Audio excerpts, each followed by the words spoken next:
proudest day and the proudest time in the seat of a rally car, because that day and that hour and those minutes, I got the bit between my teeth. You know, I really stood up and was counted and said, this is not getting away. I remember when we pulled on our helmets and Donald says to me, what are we doing? I said, we're going for gold, Barrett. That's all was said. I can still picture that run. That was just the best run ever.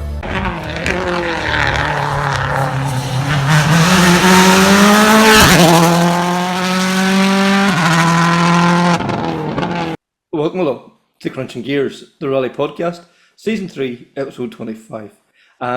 Before we start, I suppose, like, share, subscribe, rate, all those things makes a huge difference. But Connor, we've been talking rallying now for 4 years now, at least at this stage, you know. We've had some great times and some great stories to tell. But what a fantastic story last weekend. Earlier on in the week, you get a chance to catch up with Josh McErlean after his fantastic result in WRC Portugal. Then also we catch up with Gary McElhinney and Declan Casey, who had great runs in the Manx Rally at the weekend as well, doing the historic rally. And then this weekend coming, we have the Tour of the Sperrins coming up, Magherafelt Motor Club, and I spoke to Crawford Henderson. And then that's Saturday, and then on Sunday, the Carlow, the Mark II Challenge, and the Carlow Rally there as well. And I caught up with Aine Phelan there. But Connor, the man of the moment, Josh McErlean, what a drive he had last weekend. Look, just fantastic, unbelievable. It was just incredible. Like I'm running out of words, but it was just to follow that and just to see the times he was setting on the Friday. And then as you saw some of the leading guys, you know, fall by the wayside, Josh was just cool as a cucumber, clocking up the stages, clocking up solid times, and putting it up to them. Like, you know, when you look at some of his stage times against Russell or Greisen and stuff, just incredible what he was, himself and James Fulton were achieving. Yeah, because, like, you know, this is only his second event. He's only, like, you know, it's only a handful of days in the Skoda, really, you know. Like, we knew he was talented, we knew he was good, but, like, he really went even further up my estimation after last weekend. Look, he's taken to the Skoda like a duck to water. Like, just incredible. As you say, the second event, the first one was a one-day rally just to get warmed up and get a little bit of seat time before Portugal. And he's just jumped in it and he immediately thereabouts, you know, fantastic. And again, at no point was he just going to, oh, do you know what? I've done I'm in a good place now. Maybe I'll just back off and preserve it. He fought to the bitter end. Like, you know, he was on a mission on the very last stage to try and claw back 6 seconds. And in the end, he narrowed the gap. Like, he could have won that by 3.2 seconds. It's just, you know, that's just incredible. Yeah, and like 3 days of rallying, like, and being separated by that, like, you know, it's just a fantastic story. I think we'll talk, first of all, we'll catch up with Josh, and then we'll talk a wee bit about the WRC after we come back from Josh. Josh, Portugal. What do we say? Like, has it sunk in with you? Yeah, it was an unbelievable weekend. Stuff of dreams, I would say. Going into it, if you had said you've been fighting for a podium with the entry list in Rally 2, it was maybe 5 or 6 guys from Rally 1 that have came back to get back into Rally 1 fighting, and to be in that level of competition alone to be fighting with them was incredible. But yeah, to keep it going throughout the weekend was something special, and yeah, we're really, really proud of that performance. Like, you know, it's fair to say you're not there for the crack. This is part of your development. It's part of your, you know, your continued growth. You've had a strong WRC2 campaign already behind you with a Hyundai. But did you really expect to pull this out of the bag on you know, your first WRC event in the Skoda? No, it's hard to go into an event like that there, especially Portugal, and let's say put a result on your target, especially with that competition, as I say. But we wanted to go in and improve and prove that we have speed as well, because let's say it is our 4th time in Portugal. We know the roads, we have the experience there. You have to start showing something, or you'll definitely get lost very quickly. So yeah, you can go into even shakedown. We started really well. I think we were the 4th quickest in the first pass, which kind of set the tone for the weekend. And then yeah, Thursday nights that were special wasn't so great. We struggled a lot in there, to be fair, and going into this Friday morning, I think we're 7 seconds down after the super special, which was quite a lot whenever we were trying to fight with these guys. And Friday morning, we just set our heads down and got at it. And the third stage, the first one was cancelled for us, and I think we were second quickest behind Pierre, which was .1. And from there on, we had to keep it going because the feeling was there, it was comfortable, and the confidence was high, and everything was working. And like that, you know, you seem to have just taken to the Skoda. It seems to be a very natural fit. Like it seems to be working for you straight out of the box. Yeah, everything's very, very nice. Yeah, the car's top class. It's been proven. It's been there. It's done it. You have the information from previous years with Talksport, and yeah, the team themselves is a fully professional team. Everything's done. You're there to drive, and that's your job. So yeah, to be in that environment, as I said before, with these teammates as well, they push you on from a testing point of view, and to have their data and their knowledge from that there. Was definitely very helpful for me before the event, from a setup point of view and a driving data point of view as well. And then going into the event, we had a clear plan. We had actually a new engineer for this event, a French guy, and he was a big help with tire plans and knowing what to do and when to do it. And yeah, it gave us good confidence as a crew that the whole package was there to do the job, which yeah, makes our life easier. And you know, when you're coming along and you're hearing word of some very experienced, high profile drivers, both in Rally 1 and WRC 2, getting caught out by the conditions, how do you keep your head not to be distracted by that, not to be going, oh, you know, geez, I need to back off here maybe, or like how do you kind of keep to the plan and stay focused? Yeah.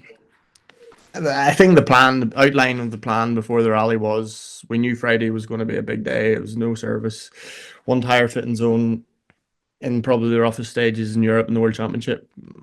I think Chris was even saying they're rougher than Greece in places. So we knew it was going to be survival to get through that day. And from last year, we knew that getting through that day, you'd been a good result if you have no problems, no punctures. And we stuck to that plan. We didn't stick our neck out on second pass. We tried to get through clean. We got a puncture, I think, at the end of the second stage of the second loop, which didn't cost us so much. But yeah, we had one spare tire left for the rest of the loop, which kind of compromises a bit of speed. But no, we got through it cleanly. We're in a good position going into the Saturday, and obviously our road position improves from that, which is a big help in Portugal with the road condition deteriorating as the cars go down with the rocks and stuff coming out.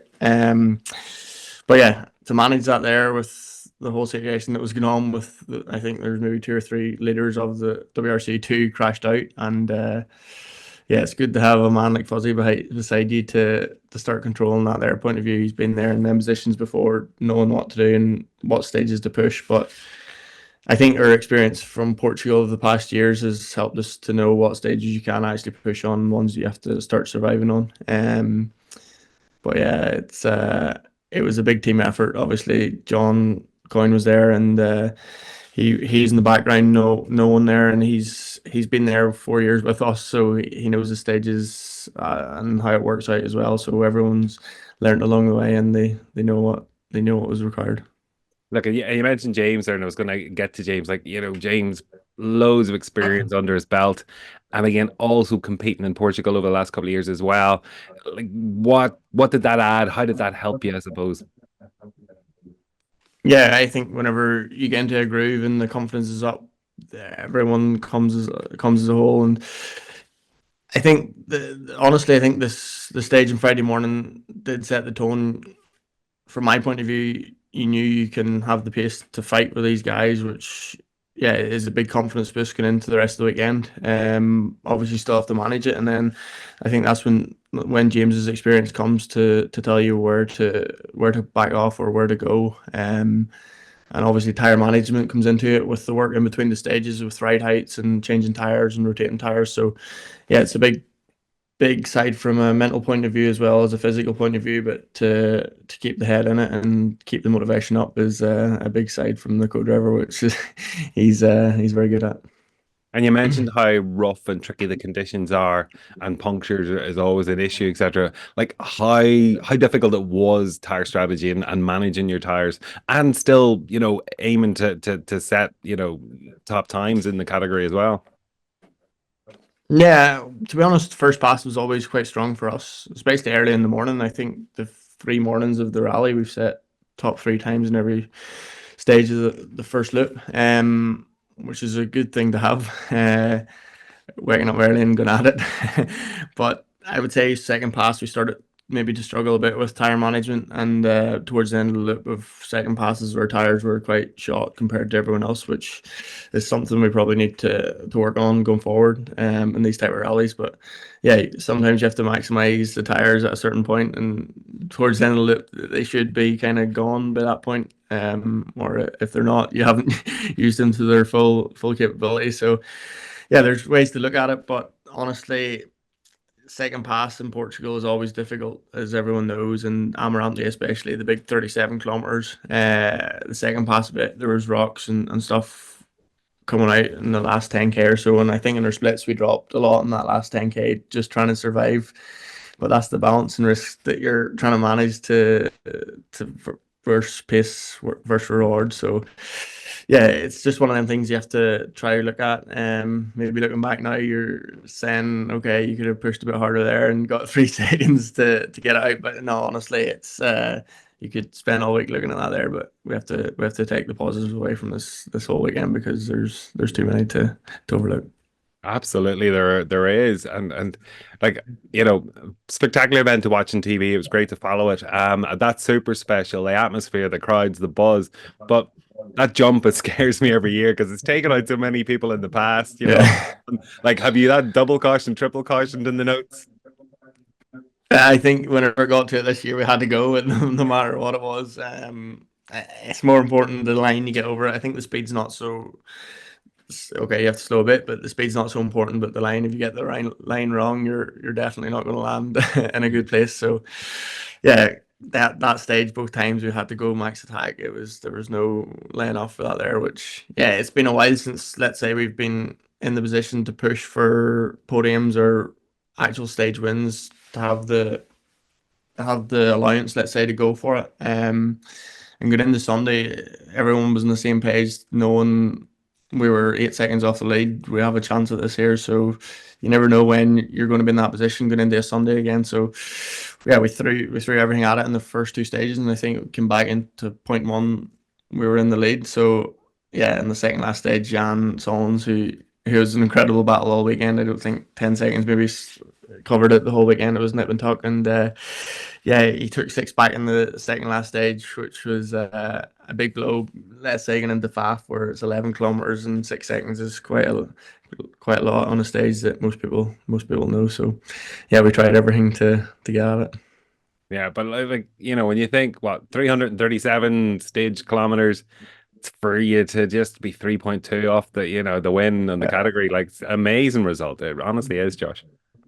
Yeah, it was a big weekend, and the most outstanding thing, you talk about time difference, was we got to the end of the first 37 kilometers of Amarante, and we were 0.7 of a second difference between us, which was crazy. And I think if you look at even the splits throughout the stage, it was like 0 seconds throughout the whole stage. It was no big gaps, and that's what you want. You want a proper race, you want a proper fight, and that's what brings us all on as drivers. And if you hadn't told me at the start of the weekend you'd been fighting for a podium in WRC2, you'd bit someone's arm off. But to be fighting for the win was definitely a big step forward for us in terms of performance, and hopefully people have took notice. And fog in the mornings, did it leave the stages quite damp in places? Was it tricky with the fog, or was it not too bad? Fog was quite bad on Saturday morning, or Sunday morning, sorry. The stage conditions was quite okay. It didn't leave it so damp, but obviously the visibility was quite bad over the mountain. But yeah, it's trust fully in pace notes. It was one of them points where we had to go, and yeah, as I said, James done a tremendous job, and that's where a co-driver of his caliber comes into their own league, and that's where the experience comes to the fore, and you definitely benefit fully from it. And we saw Scott Martin and Elvin have the issue with regard to the pace notes. Like, is that something you ever had you have a contingency plan for? Did it even ever cross your mind? Oh my God, we might not have pace notes on one or two of the stages. Like, do you have a plan with yourself and James? No, not me personally, but I think that's more a co-driver department than a driver. Hopefully, I think a lot of people can learn from that because it's a good job that he had obviously the PDF saved of the notes. It's a quite easy mistake to do in that situation where there was confusion at the stop car. So yeah, it's definitely a thing that you can learn from and take forward. And then another stupid question for you, but a very hot event, like, how do you even get the suits dry for the next day, before you get in, soggy race suit, I'm sure. Fortunately enough, we've got two race suits, so they're always in rotation. Whenever you're wearing one day, the other one's getting washed, so it was quite good from a team point of view. That's covered with the team. It's these simple things that all add up, and in these teams that help you perform. So no, there's no smelly mornings. And come here, no rest for the weekend. Wicked, you're going to have a busy weekend this weekend. Tour of the Sperrins. Yeah, it's a busy weekend. A lot of traveling this week, but yeah, going to the Tour of the Sperrins this week, and you could say it's the bigger one to look at from a personal point of view. But no, honestly, I'm looking forward to it. To get into the polo home stages. I honestly don't really know. I think I done them last in 2018 Ulster, maybe listen them up or something like that. So yeah, we recce on Friday, rally Saturday, and hopefully some beer on Saturday night. Which yeah, it'll be good to celebrate WRC 2 last weekend because we were on a flight home on Sunday night, which yeah, straight into some work this week. So yeah, it'll be good to celebrate with everyone at home and obviously have a good day's fun on Saturday. Like, what can I say about Josh? And again, I'd like to take this opportunity to thank Josh for his time. He's had a fairly hectic week. He's been back and forward with different things on this week, and so he really did go out of his way to make time to talk to me. And like, what a fantastic story! What a fantastic guy! Like, him and James played a blinder, and talking about fantastic stories, like WRC Portugal, Kevin, it had everything. We had all the drama. We had the fights between world champions. We had, our leaders in WRC 1, or well, Rally 1 and WRC 2 getting caught out, and just had everything. It really was incredible. Yeah, like the Rally 1 leader and the Rally WRC 2 leader went out within meters of each other. Like they get a photo up with the three or four of them all standing around together. Like, so it was bonkers. Like, road position probably played its part on Friday, but even after that, like, it seemed complete madness. Like, we've seen changes of leader. We haven't seen a few rallies. Different guys having problems. Other guys benefiting from those problems. And Tanak back at the top table again too, which is great to see as well.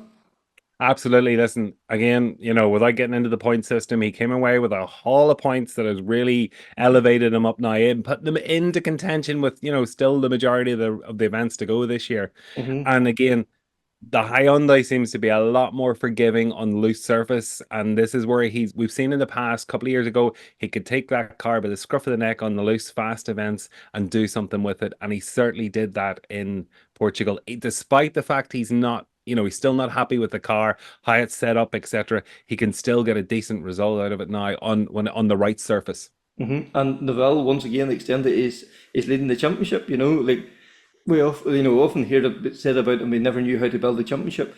There's something changed in him this year. He seems more confident, more settled in himself, maybe.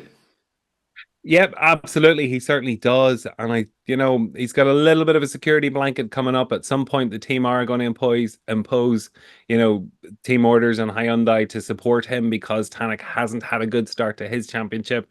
And Evans, it just didn't come together. In fact, it didn't come together for the Toyotas, really. Yeah. This was an event where Jari Matti nearly went in with a very cocky strategy. He had both Calais and Sebastian competing on the event, where normally they it's one or other. Uh-huh. And I think they thought, oh, we're going to take a haul of points. We're going to move well ahead of Hyundai and the manufacturers. and it actually didn't happen for them. No, because I read somewhere they didn't actually even test in Portugal. They were testing on the next event. They were, almost that sure, and none of the drivers seemed very comfortable on Friday. But by Saturday they had turned round, mostly turned round. But like obviously, Evan still wasn't happy. That's just hard to know. But OJ, what can we say that hasn't been said before about the guy? Just shows why he's a world champion. He knows how to manage a rally. Knows how to manage a rally. He came off, a win in Croatia on tarmac with very little seat time all year to get into the Toyota and win on tough, rough gravel. And no bother to him. Absolutely no bother to him. And again, he wasn't happy with the car either, so it's not like it was all going his way. But just as cool as a cucumber, like he really is the ultimate world champion and starting to maybe get that stretch on maybe how we remember Loeb now as well. And he's turned into like almost an Alonso type character. He's over 40 now and still capable of, as any of the young guys too, has that desire, has that want, has that heart in him to keep going at the highest level. Yeah, and again in tough conditions, like it was very hot out there. It was tough event, from just generally your fitness levels, your your levels of mental fitness as well that's required. And again, it doesn't seem to be bothering him. It's no trouble to him still. For sure, for sure. And then before we go any further, I suppose we need to talk. Wal Crichton, set some good strong times once again. Showed that he deserves to be where he is, and done us proud once again. Chris Meek took top Portuguese points. That was only the Friday, and was part of a storming drive back up through. He had issues on Saturday morning, I think it was, and the times were really good, but unfortunately slid off in the last stage. And then James Leckie and Stephen Wilson, or Stephen McCauley, sorry, set some cracking times on the Sunday too. So a positive weekend all in all for our guys. Yeah, and again, we're forgetting Takamoto and Aaron as well. And again, they were putting in a strong performance. Now, what do you call it? Again, a mishap that went out. There was Taka had lost a very close family member at the beginning of the week as well, which obviously is going to have an impact as well. But when things were working there, times were absolutely phenomenal for the two of them. Like they were leading the event, so we can't take that away from them. No, definitely. And it's like you said earlier, like none of them were particularly overly happy with the car, and for Tackle to be leading and not just quite at one with the car, it speaks volumes. Yeah, no, it absolutely does. And again, we mentioned Elvin's difficulties, staying within Toyota there for a second. Just want to say, Scotty Martin blew me away, cool as anything.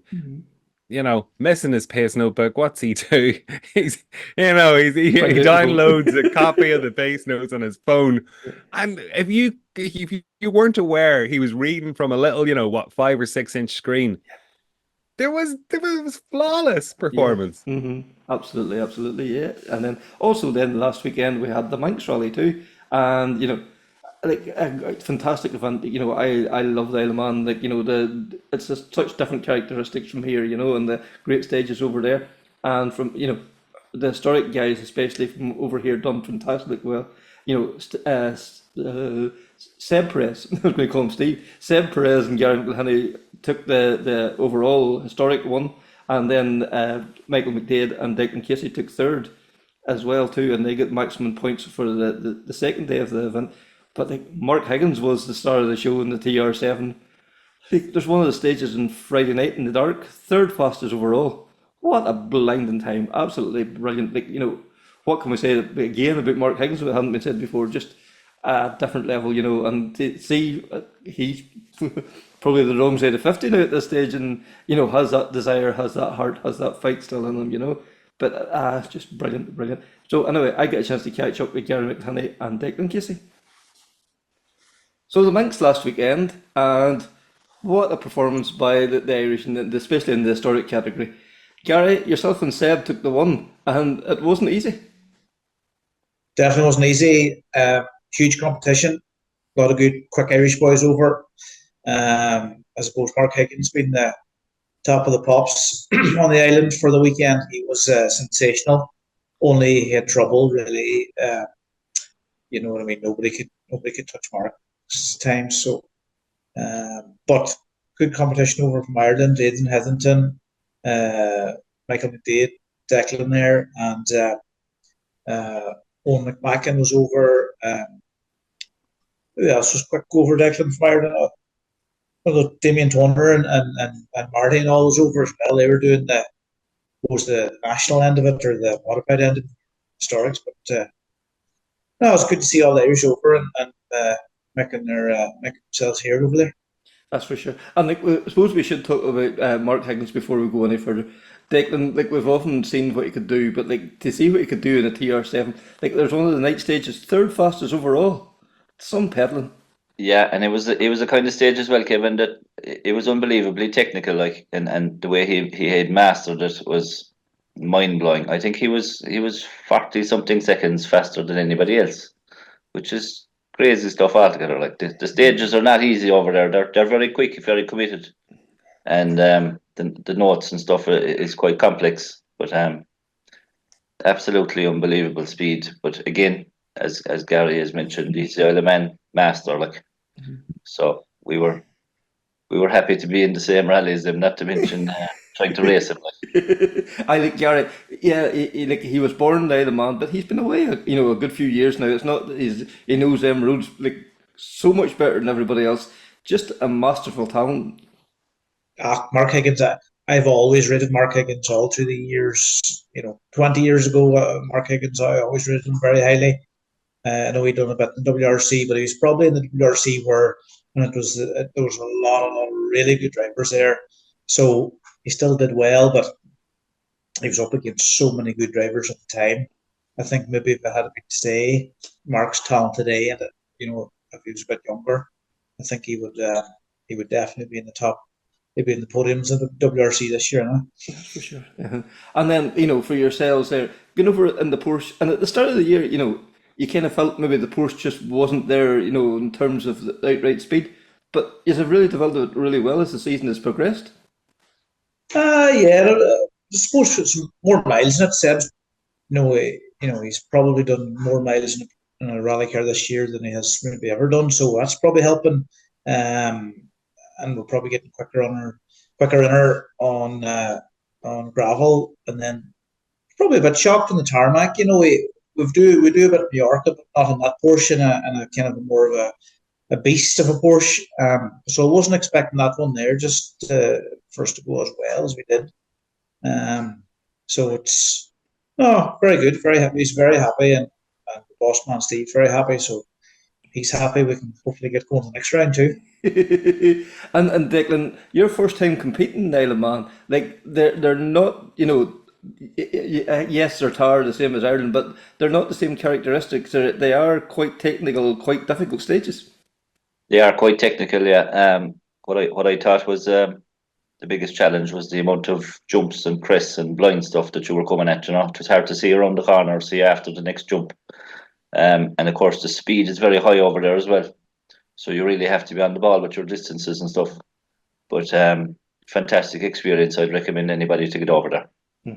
Because like the way that they use the stages as well, sometimes you might use another section of the stage, maybe in a later loop and things like that there, and like a co-driver really has to be on their ball because there is so much changes and variation, and like as you say, them distances, like when you're going at the speed just guys are going at, like if you're 5-10 meters out, it can be disaster. Absolutely, yeah. The format over there is they use this, maybe 7 or 8 miles of a stage, and then maybe later on in the evening they'll use it again, but they'll extend it a bit further. Maybe they'll add on another 5 or 6 miles, and then you throw a bit of darkness into that as well, and it really is a very good challenge, something that we're not really used to. I haven't done, I'd say, 3 dark stages in my entire career, so new challenges are nice, and we seem to have gone fairly well overall. Saturday took us a while to get going, all right. But that was probably because I haven't sat with Michael since December in Killarney, so it just took a couple of stages to click again. And then once we got on the same wavelength, we started putting in good times again, and thankfully we came away with a podium. And Gary, for yourselves, a really good start on the first day, and things were looking really good. And then was it a fan belt give bollered in? Was it the fourth stage?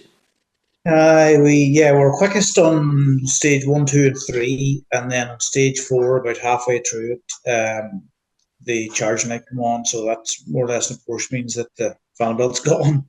So that was very frustrating at the time now.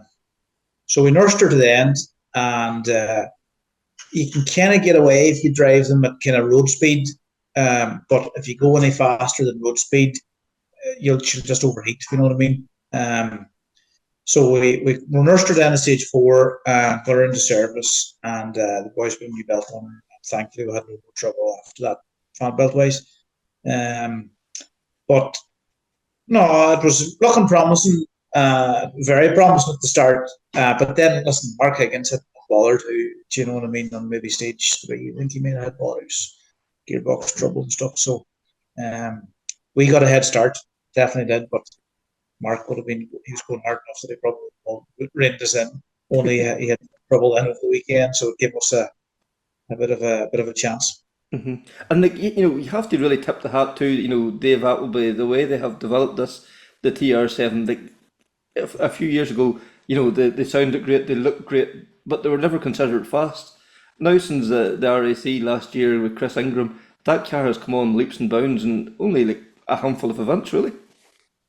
Yeah, they're probably working a lot, but then he's really, really good drivers, and you know what I mean. Your man's smart enough to put such drivers like Chris Ingram and Mark Higgins in the car. Historic thing, it's something different as well. Probably a bit like Porsche. We're kind of a wee bit different in our Porsche, as for most of the rest of the top 10 would be Escorts. Still think the Escort's probably the all-round good car. They're a good sharp Escort. Still really hard to beat tarmac or gravel. So, it's nice to triumph in there. Course for something different. Yeah, and like, what's your thoughts on the Isle of Man too? Like, you've competed over there before, but like, they are a different challenge, the stages over there, than what we'd be used to here in Ireland. Yeah, I've done the Manx International before, but Seb was never on the island before. He never even was there on holidays. So it was a big challenge for him, really. If you were going back again, Declan would probably agree there. If you're going back now again for like Seb, it'd be a lot easier because you kind of have it in your head what you're faced with. Again, as Declan says, they kind of reuse stages a bit there. So Brandywell, for example, like we come to the Brandywell Cottage Junction 2 different ways, 2 different parts of the event, if you know what I mean. So you done the second half of the stage, and you done 2 different first halves of the stages. It's quite a bit of confusion when you're recce and trying to get your head around it to say, no, make sure we're right here. And then towards the end, some of the stages they'll turn you left at a junction, and you'll finish on out there a few mile, and you'll do that stage again, and you'll turn the opposite way at that junction and do a few mile to the finish. So it was quite tough to figure out recce wise to make sure you're making your notes right. We made our own notes and fair bit of work on that. But as Declan says, highly recommend it. It's a really, really good place to do a rally. Stages they're really good, they're really challenging, and I suppose it's somewhere different to rally outside of Ireland without going to huge expense of going to Europe. You know what I mean? It's clearly not fair. Do something. Aye, and you were blessed with the weather over the weekend as well too. Like, whenever you got there, it took a bit of a drama to get there, but once you got there, blue skies all round.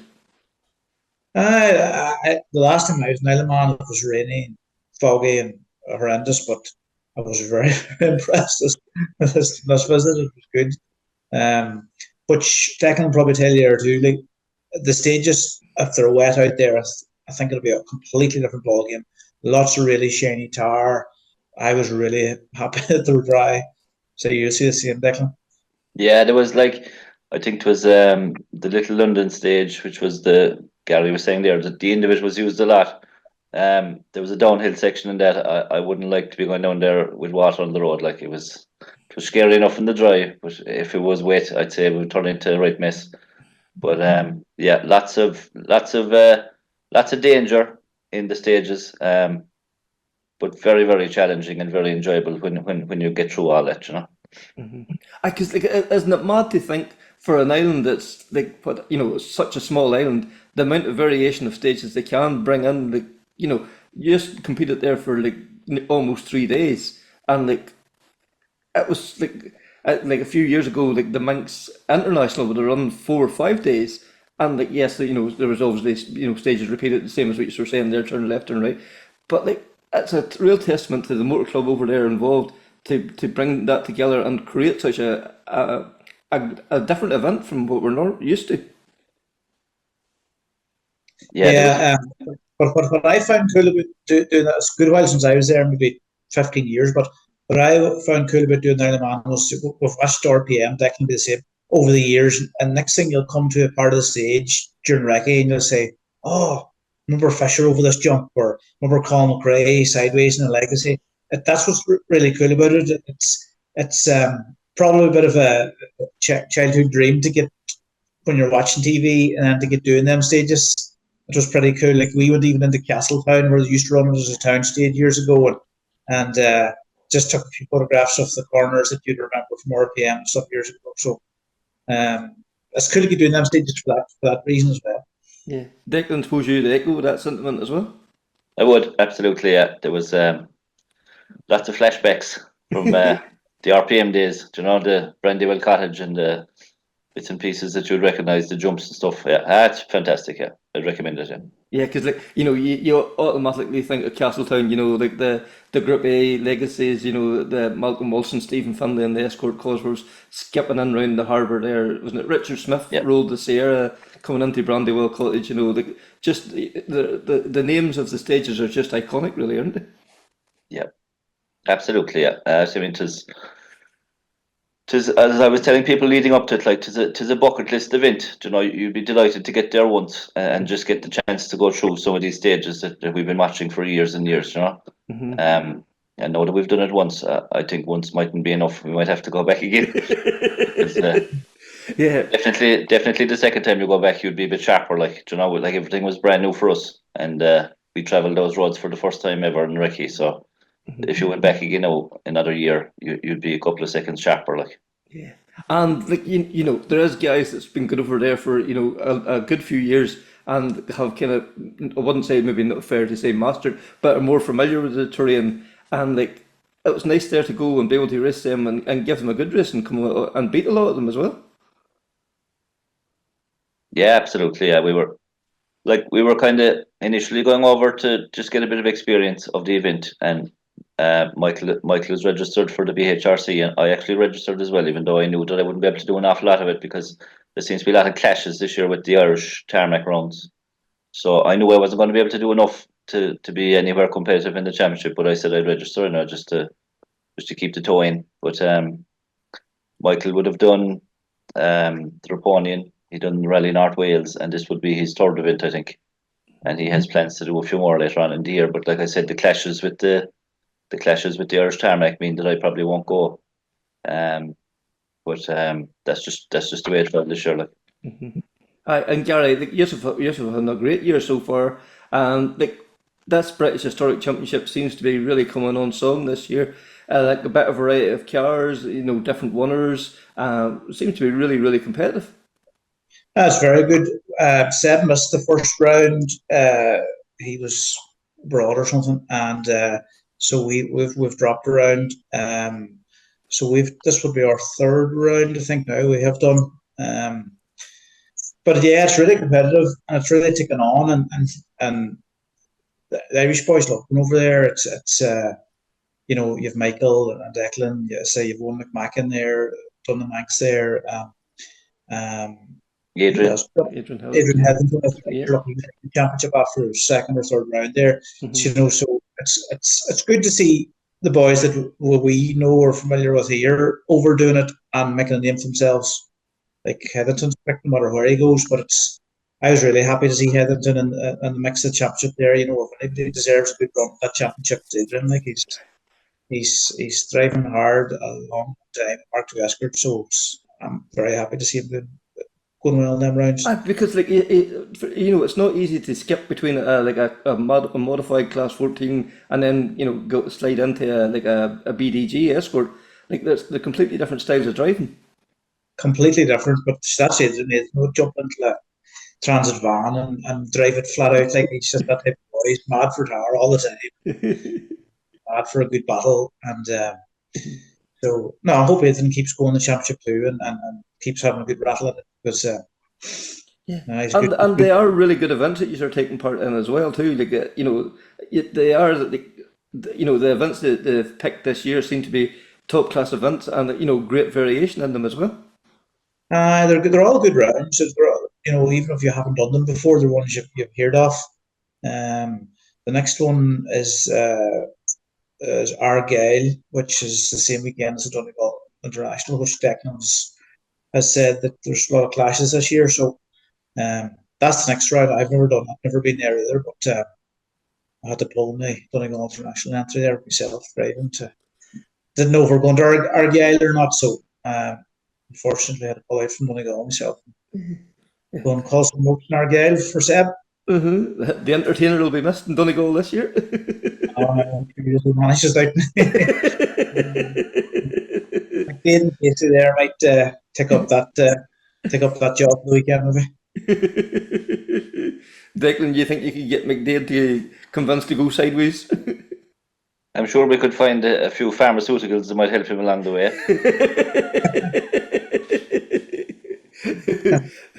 But like that event in Scotland, like it's only run maybe twice or at most 3 times, but it's already getting rave reviews. Like it seems to be very well organised and on great roads over there. And like for people from here, it's very close to the boat as well. I don't know. I think you have to 2 ferries to get. I think you have to get ferry to Scotland. Declan might know better. I think you get a ferry to Scotland, and then you get a ferry from Scotland over to it. As far as I know, I'm not even right. I don't know much about it yet. So, it's a bit. It's kind of Mull direction, Isle of Mull direction. I think it's up that kind of territory, maybe. Yeah. Did you do it before, Declan? No. No. Mm-hmm. But didn't know. Yeah. And then, like, Gary, so obviously, that's your next in your agenda. And, like, do you think this will continue on with the championship, or is it really one round at a time? It's kind of one round. Seb's very busy at work. He's does some work for Tuttle Porsche there now, so he's kind of committed to a few things with them. So it's kind of one round at a time and see how we go. We'd like to keep going with it if we can. So see what happens the next round, and then decide what happens then. But listen, there's lots of quick boys there that's going to do the full championship. You know what I mean? We might have a bit of might be towards the top of the table there at the minute, but there's lots of quick boys who'll probably intend to do all the rounds. So we'll see what happens. Yeah. And Declan, your next event then Donegal with Michael as well? Donegal with Michael, yeah. And I'd say he'll probably go back in and probably do some more BHRC stuff. I probably won't do a whole pile more now unless his UK navigator is not available for some reason, with work or whatever. But I'd like to get over it again because it's a great challenge to compete against the BHRC regulars, whether it be gravel or tar. But I think the Irish guys have a small bit of an advantage on the tar, which there was 3 rounds of tar this year, I think, in the championship. There was 3 gravel to start and there's 3 gravel to finish. So you've the woodpecker, the tracker, in, is there something? I've never heard about it. To Scotland as well, anyway. But like that's another 2-day forest event, which turns into 4 or 5 days away from work. Like, so I'm being murdered at the moment over days away from work. I'm after getting very sick there in the last couple of weeks, and I'm afraid Norma will be giving me a phone call some of these days, asking me where's all my 6 certs. So I have to keep quiet now for a while and try and build up my days again for the next attack. But Gary, chairman of the Historic Rally Association there, we're giving Casey Tuts there over in Isle of Man, saying he's really promoting the historic thing, and fairness to him, he has he's lifted the profile of it and he's put in a huge effort. So I think we're calling him Chief of Historics and Chairman of Historics, and we're having a bit of crack with him. So I'm sure that takes all but effort to keep all your social media pages and everything going, Declan. So it's a huge outlay of my time.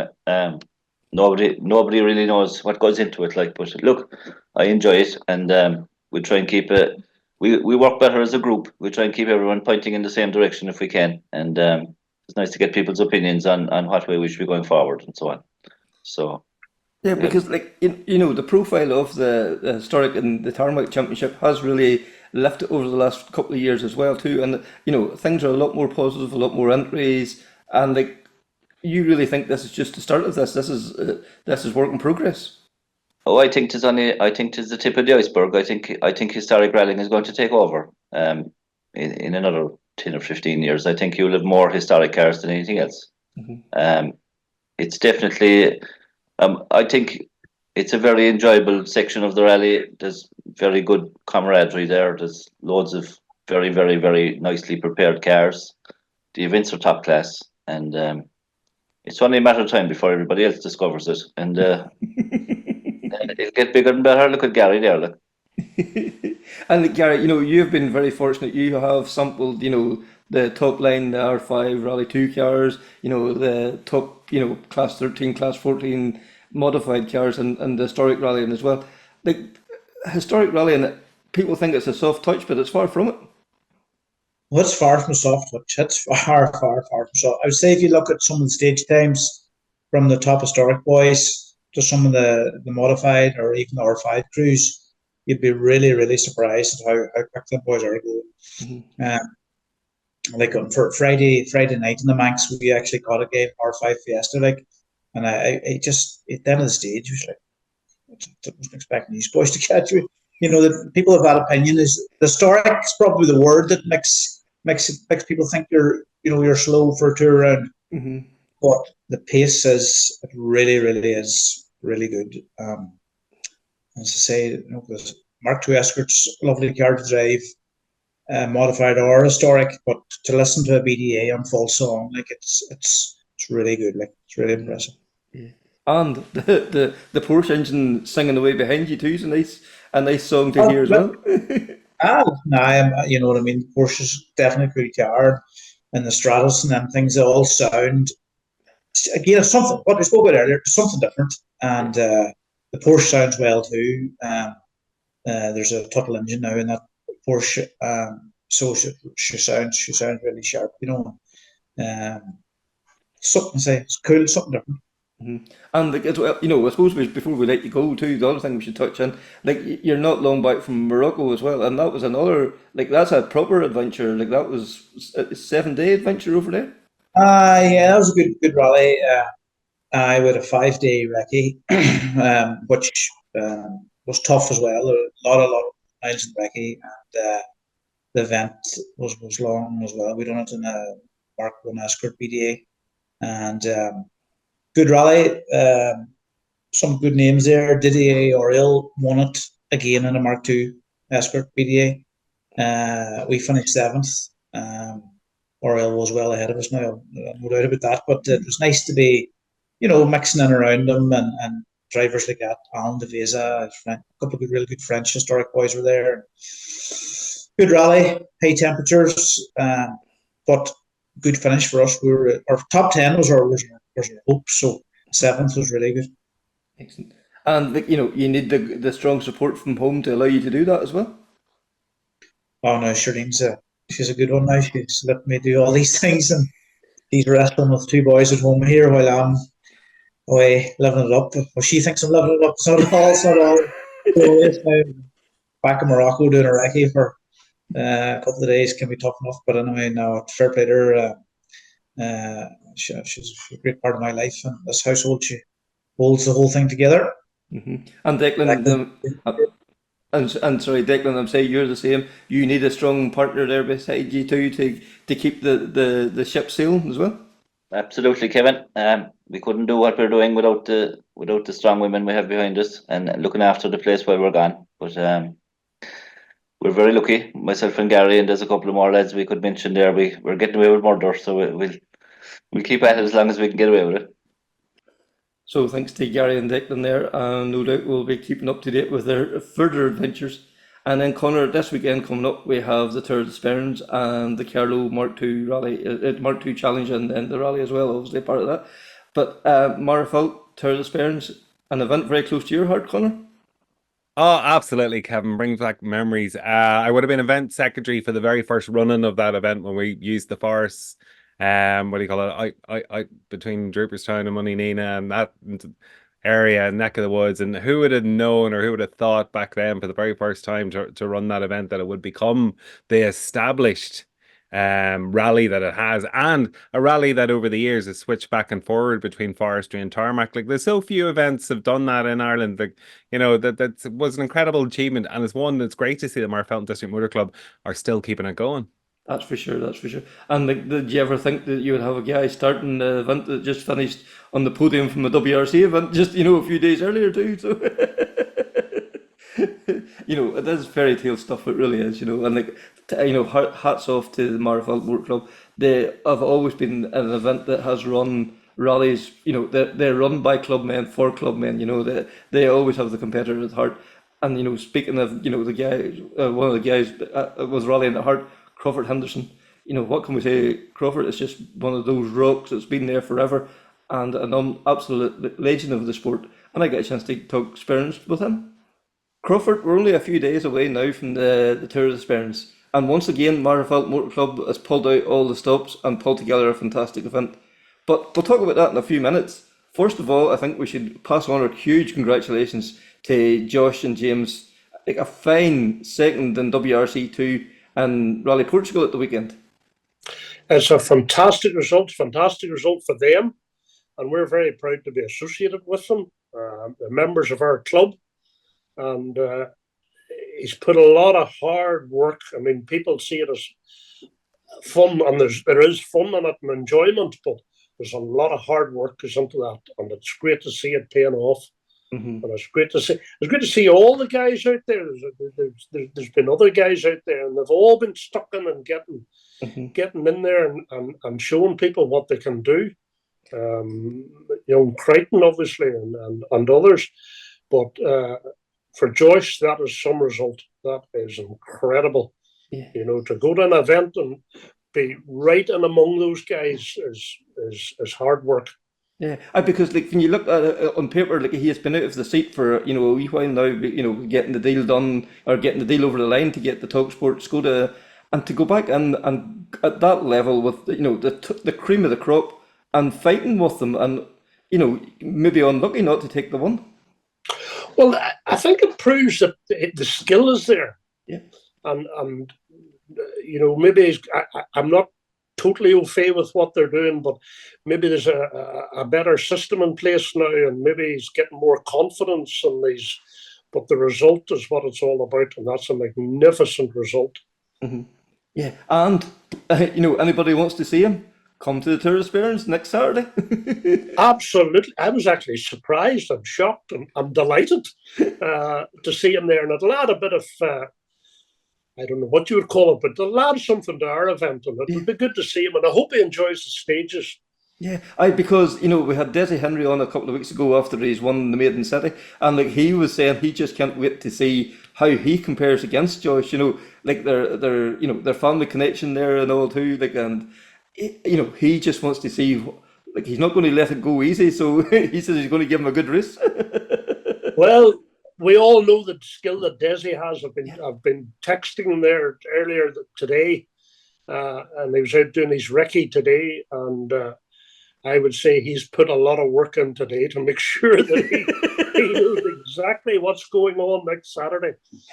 So, but you know, the club has really pulled out all the stops, you know, to give those, like, there's going to be 100 starters by the look of things next Saturday, and those 100 crews will have a top class event to look forward to.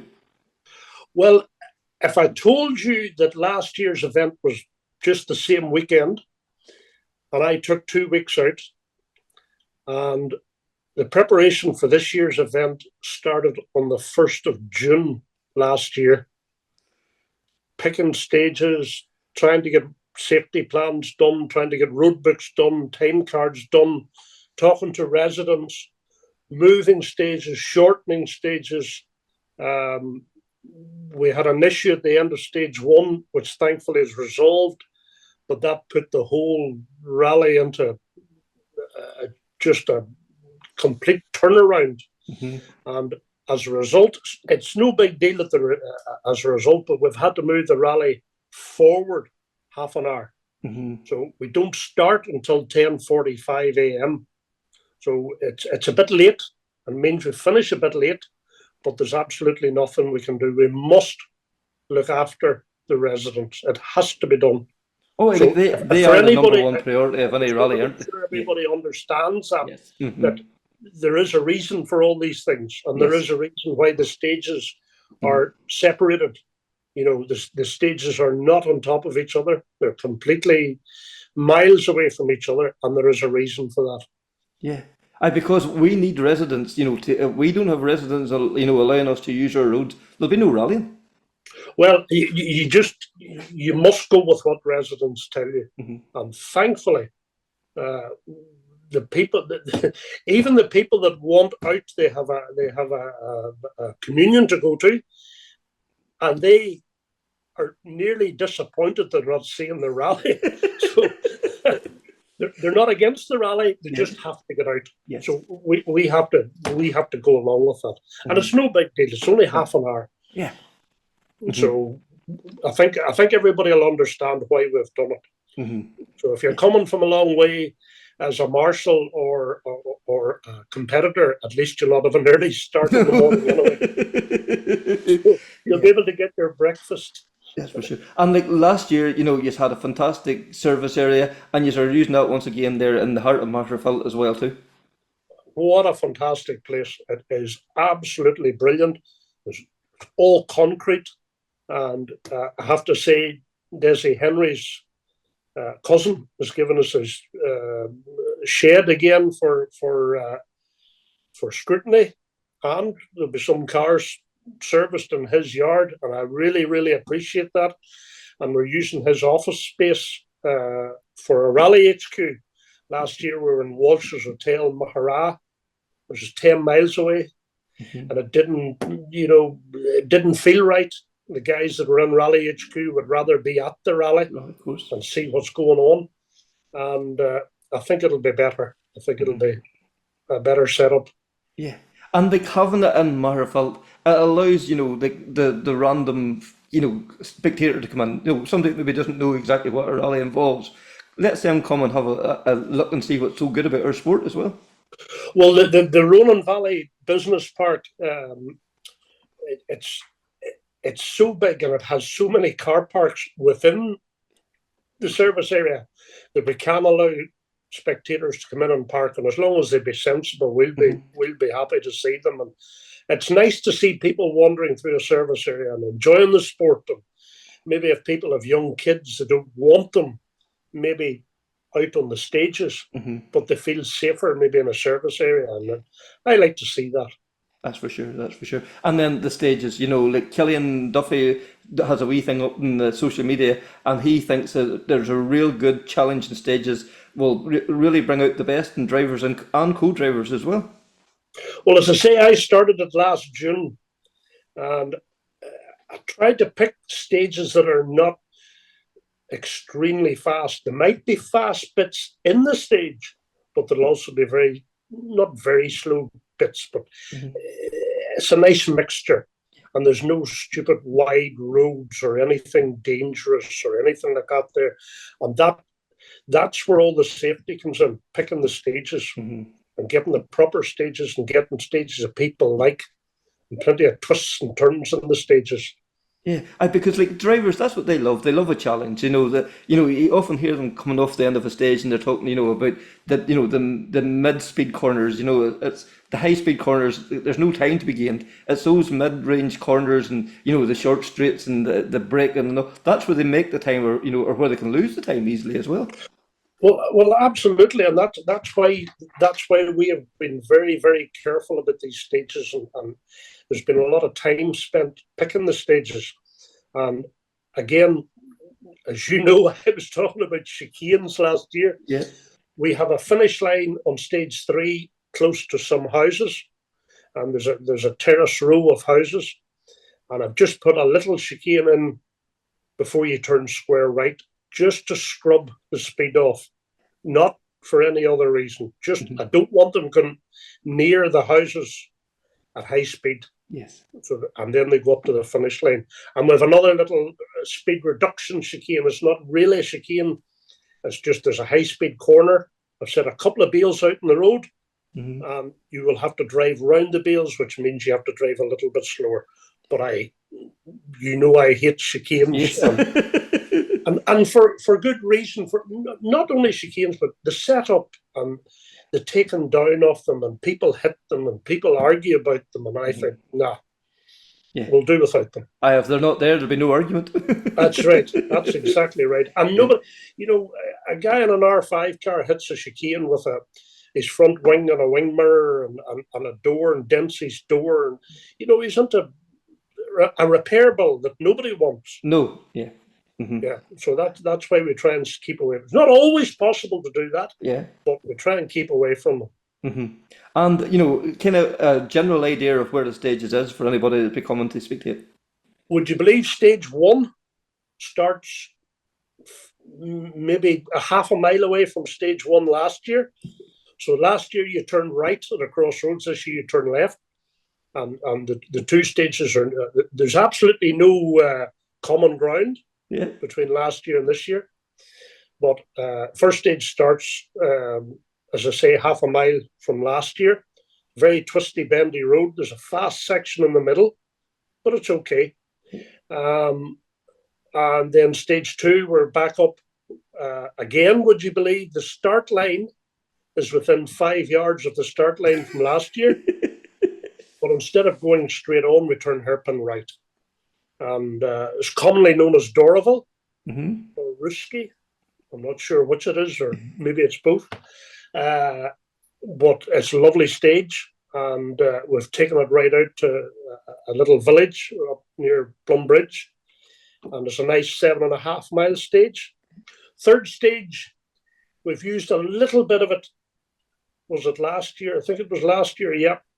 But where it finished is now where we start, and then we go a different direction after a couple of junctions. So, and it's a nice stage. And then back into service. So it's 3 stages done twice. And we can't, because of our late start, we try to give them an hour of a service in the middle, but because of the late start, we've cut that back to 40 minutes, which is still okay. Yeah, I think 40 minutes now of a service is, it's more than adequate, because, unless you have some really major issues, 40 minutes allows the service crews a good wee bit of time. Well, I always try to give them an hour, so that if some competitor down the field maybe has trouble with his car, he can get out there and get it fixed, or if he can't fix it, somebody else can fix it. And gives him time and gives him value for money, because he might get back out onto 3 stages that otherwise he couldn't do. So that's the reasoning behind it. Yeah, and you're once again around the Northern Ireland Championship, and that championship is really flourishing this year. There's a whole lot more. They're bringing out. They have a YouTube program out at the end of every event. There's a whole lot more awareness now around social media and all too. It's great to see that championship coming back to where it really should be. Well, I have to congratulate Gavin Campbell. I must say, coming down to Christmas and after Christmas, he organised all of that himself and did a magnificent job.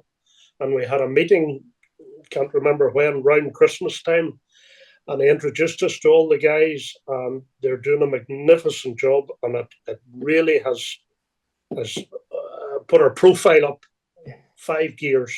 And it's a credit to him and our chairman, Raymond Linton, that it's all come together, and it really has helped the championship.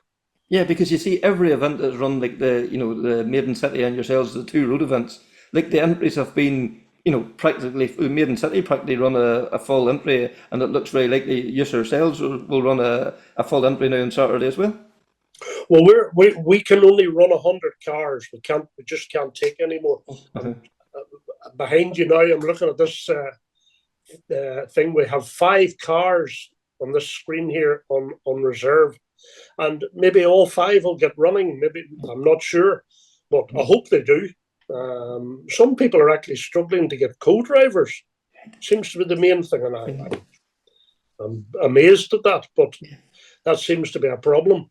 But we have 100. We can only accept 100 cars. Yeah, and then always like most clubs are like crying out for marshals, and I'm sure Magherafelt no different. Yes, are always glad any help would be appreciated. Well, we'll be delighted to see anybody. The 3 stage commanders are Willie Wiley on stage 1, Caroline McGuinness on stage 2, and Barry Arundel on stage 3, and they'll always be delighted to see, because if you're out at a junction and there's 2 of you, it's always nicer to have 4 or 5 or 6, and you can have a chat and a conversation all day, and hopefully nothing happens. But if something does happen, it's easier for 4 or 5 guys to sort it out than a couple of guys. That's for sure. So they'll be delighted to see anybody. Anybody that wants to turn up, we'll be delighted to see you, and hope you enjoy it. Yeah, because those 3 names that you just mentioned there, Caroline, Barry, and Wally, like 3 more dedicated people you won't meet. They travel the length and the breadth of the country, helping out different clubs, and they have a great team behind them as well. But they're always looking for new recruits as well.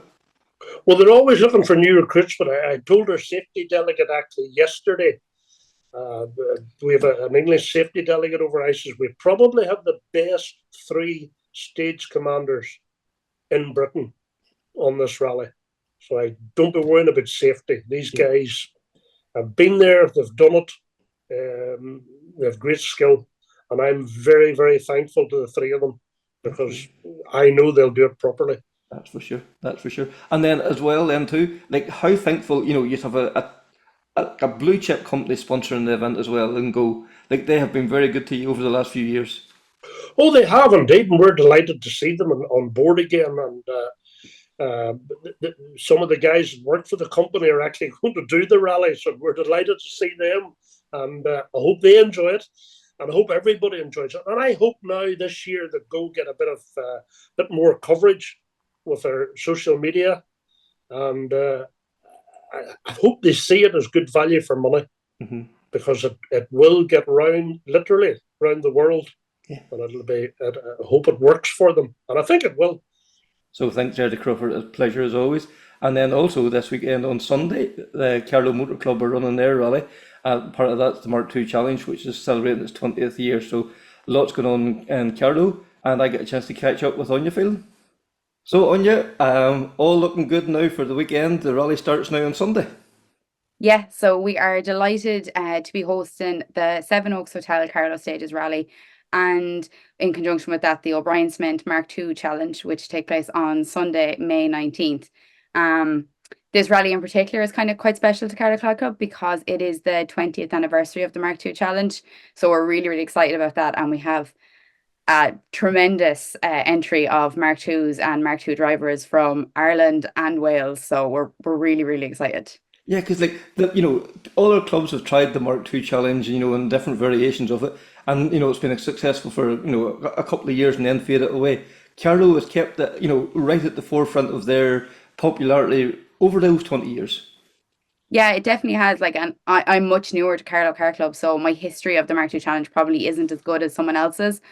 But it's phenomenal the work they put into the Mark II Challenge, and even this year in particular, we're kind of paying homage back to the very first Mark II Challenge, because the stages that we're running are based around Paulstown and O'Loughlin, but we've actually incorporated some of the stages from the 2004 Mark II Challenge. So we really appreciate the Mark IIs and their drivers and the people that come over to us, and we like to kind of be as good to them as we can. So we feel like paying respect to the very, very first event is kind of the right thing to do, but no more than the stages will suit Mark IIs, but they're also going to suit all the R5s and the phenomenal top 10 entry we have, because we're incredibly lucky, not just Mark IIs, but the entry we've had, especially this year, it's phenomenal. It's a really, really good showcase of the cars and the drivers that we have within Ireland, and of course outside of Ireland, because we have some exciting drivers and exciting cars coming this year that we're really, really excited to see. Maybe one in particular, if I'm being biased, but Yes, yeah, I think the whole of Ireland's with it by bated breath now. You know, the Yaris Rally 2 is coming. Marion Evans and JJ Jackson, or JJ, like Jonathan Jackson, are coming over, and like I don't know a car that's been so eagerly anticipated in a long, long time.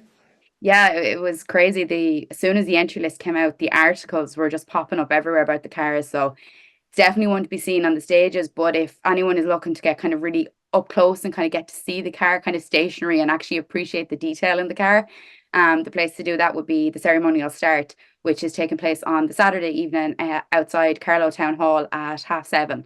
So we'll have the top 10 drivers there, including that car, which we're very excited to have. And then we'll also have the top 10 Mark II drivers, which again are just some phenomenal drivers and machinery. And then we'll have a host of other drivers and cars, some local, some others that just want to be involved, because we're, again, like our launch, the rally is in conjunction with Carlow Cancer Support Group.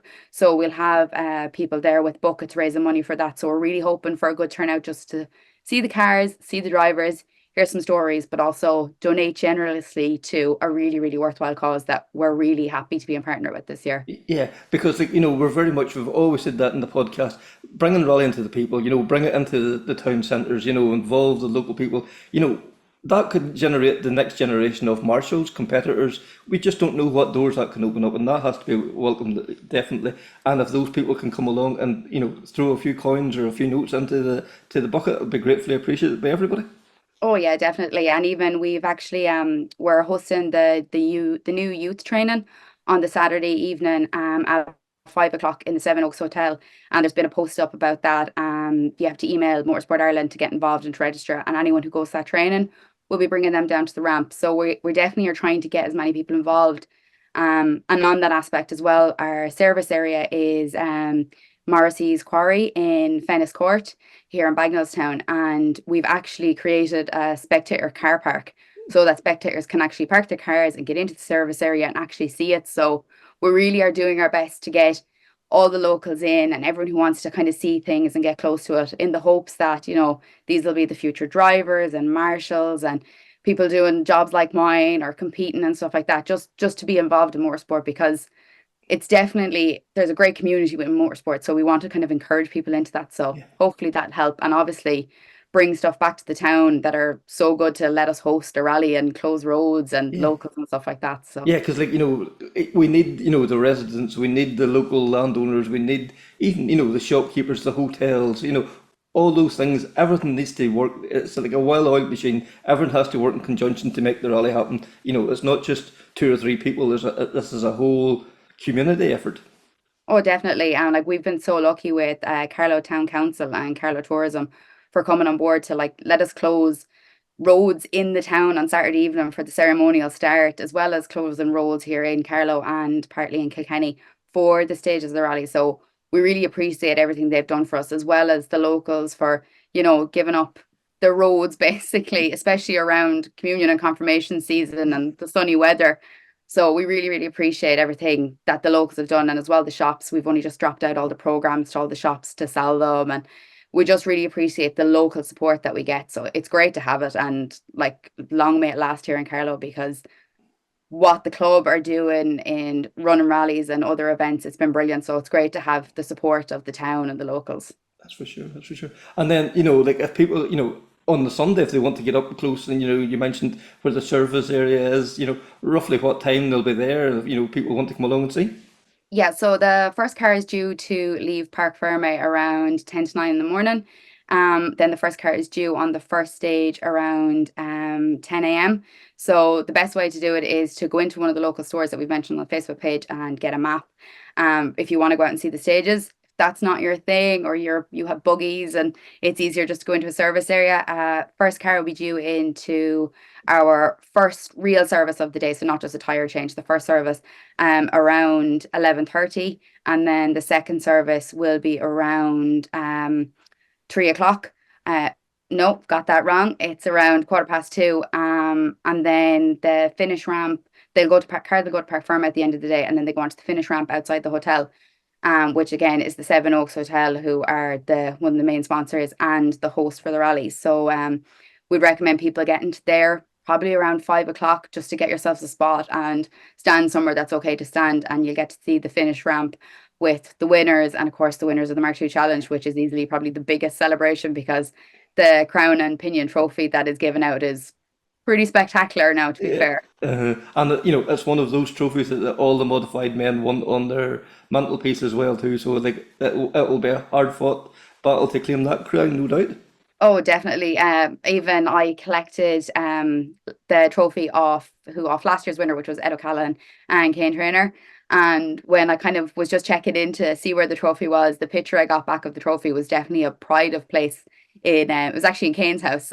So I think Ed is hoping he might be able to win it again, and maybe he'll get to take it home this time. But yeah, so it'll definitely be a big battle, because we have some brilliant modified drivers in there really going for it this year. So we'll have to see. We've kind of ran through all the previous winners, so it's kind of a thing, is it going to be a previous winner, or maybe there's going to be a new name on the trophy? Who knows? Who knows? Someday we'll decide that, yeah.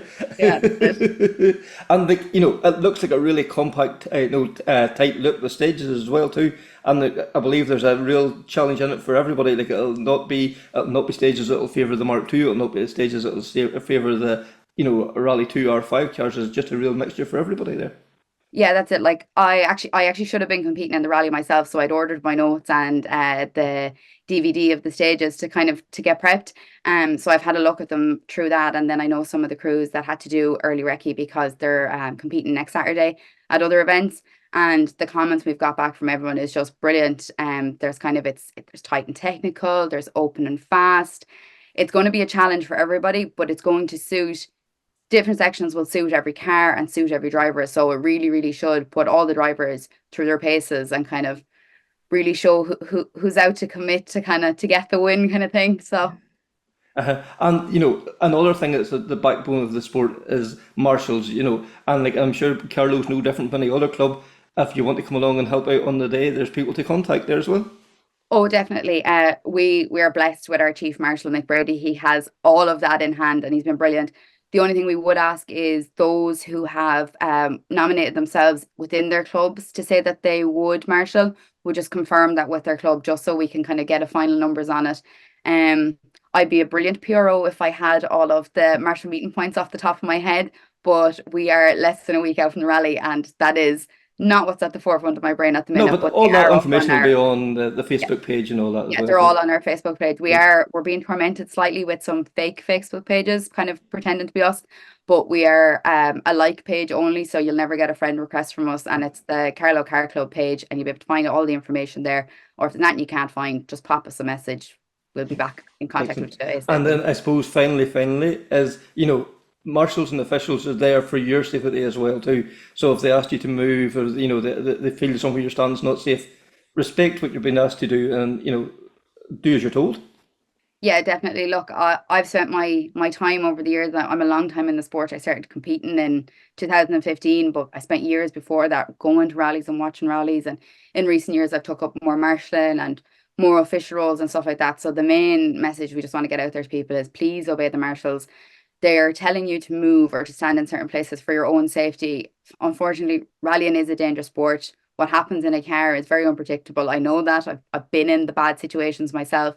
But luckily, we've never had an incident that's put anyone else in danger because everyone listens to the marshals. So definitely for the Carlow Rally on the 19th of May, please just obey the marshals, obey the officials. Let us all get through it nice and safely. So thanks very much there to Aine. Another busy weekend ahead too. There's going to be lots of things we're going to need to keep the eyes and ears open for. So hopefully this good weather keeps up. And before we go, could you please like, share, subscribe, rate? All those things make a huge difference. And thank you for the numbers you've been watching over the last few weeks. It's just been mind-blowing. Once again, thank you very much. So until the next time, take care, speak soon, and bye.